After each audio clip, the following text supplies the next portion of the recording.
Welcome back to Ask Allison. Here's today's question.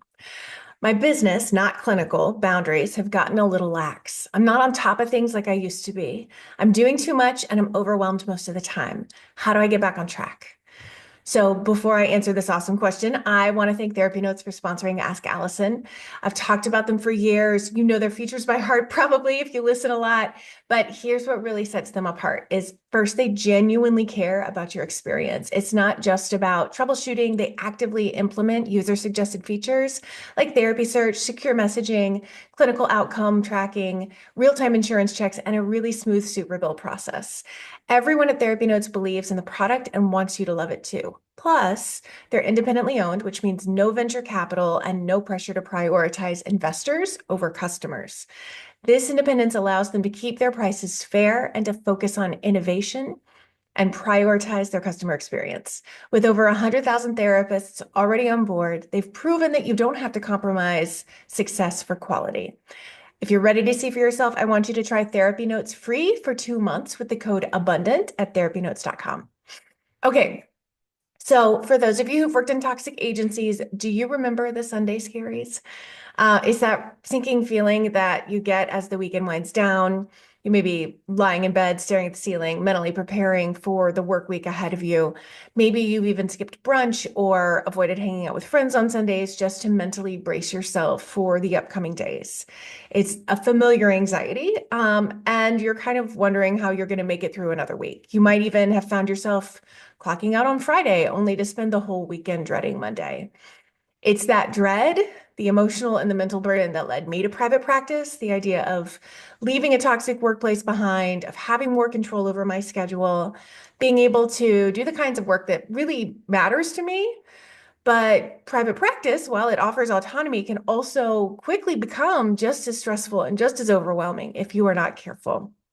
So you might have left an agency job in search of freedom and fulfillment, but without some careful planning, you can really find yourself recreating the same toxic work environment that you tried to escape from. That's why it's really important to take a step back and to make sure that you are intentionally building a practice that works for you, because otherwise you risk finding yourself burned out, you're stretched too thin, you're feeling like stuck in this cycle of overwork and underappreciation. So I want to dive into the signs that you have unintentionally built yourself another agency job in private practice, and more importantly, how to course correct. So sign number one, you feel like you can't say no. You might have seen it before, maybe in a colleague or even in yourself, this constant inability to say no. It really starts pretty innocently, like maybe you're taking on one extra client or agreeing to stay late to finish paperwork, but then it ends up snowballing and you're saying yes to more clients, even though your schedule's already full. You're taking on clients that aren't a great fit for you, clients that don't feel aligned or you don't do your best work with. Maybe you're saying yes to everything else, the constant stream of insurance requirements, your landlord's demands, or colleagues' requests for consultation and help. Then before you know it, you've built a practice where your boundaries are non-existent and your schedule is completely out of control. Your lunch breaks become non-existent as you're like hunched over your computer trying to finish up case notes, answer emails, deal with billing while you're eating a rushed snack. You might be sitting at your desk at 7 p.m. wondering how you ended up back in the same place you were when you were working at that toxic agency. Only it's a different boss, it's you, and you suck as bad as your last boss did at being a boss. So let's talk about what to do about it. The very first step is to pause. Take a breath, give yourself permission to take a break from saying yes to everything. I suggest setting aside 30 minutes to really reflect on what your practice does for you, not just what you do for your clients. It's really easy to get caught up in people pleasing, maybe some codependency, especially when you're a therapist. We are trained to care for others, to show up for them, and to help. But if your practice is only serving your clients and not you, you are going to stay burned out. So get clear on your priorities. What do you want your practice to give you? So for example, I've found that I want my practice to offer meaningful connection with clients, moments of really great personal fulfillment, opportunities to laugh, to feel appreciated.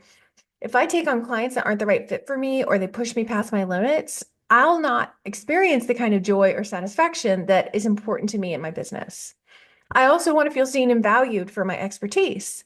If I'm not maintaining my boundaries, I end up resenting work And it takes away from the very reasons that I got into this to begin with. So take a hard look at your schedule, like right now, like hit pause and look at it.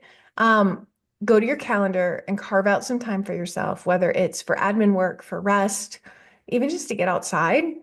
You deserve it. And once you've made that space, the next time a potential client reaches out, if they don't fit into the slots that you've set aside, don't hesitate to refer them to a colleague. It is really, really okay and important to say no.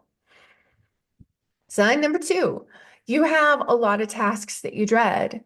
When you first started your private practice, it was all about freedom, right? You were going to be in charge of your schedule. You were going to work with the clients you loved. You're going to finally have control over your day.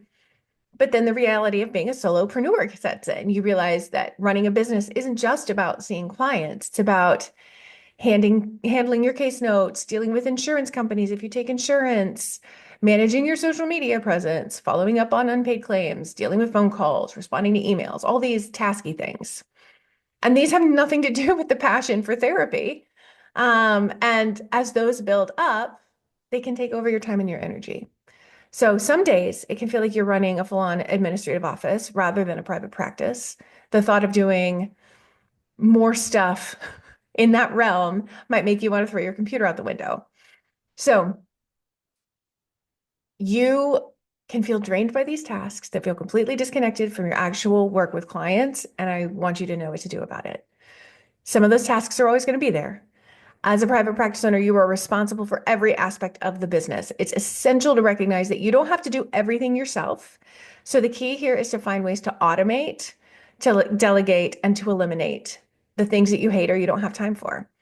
Um, let's start with automation. Tools like online scheduling can illuminate like the back and forth coordination of appointment times, practice management systems, automate billing pretty well, or at least make them so easy it's just a few clicks. And that's whether you take insurance or you don't.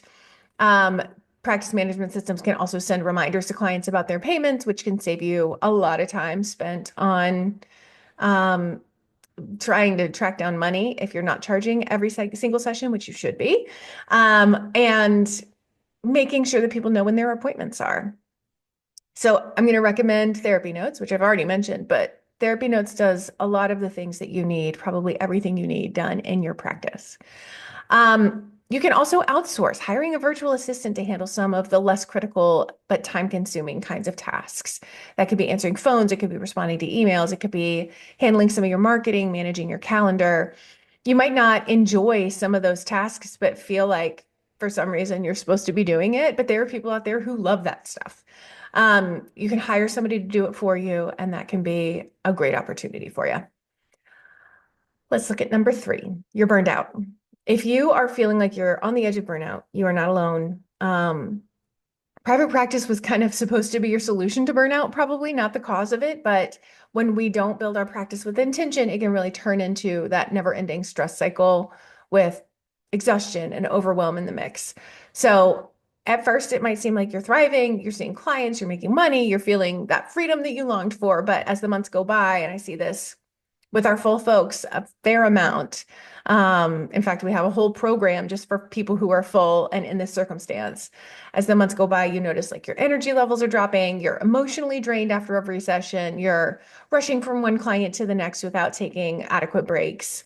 You're working evenings and skipping lunch, and you're just neglecting the things that you need to do for your own self-care, basically, all in the name of like staying on top of things and getting ahead.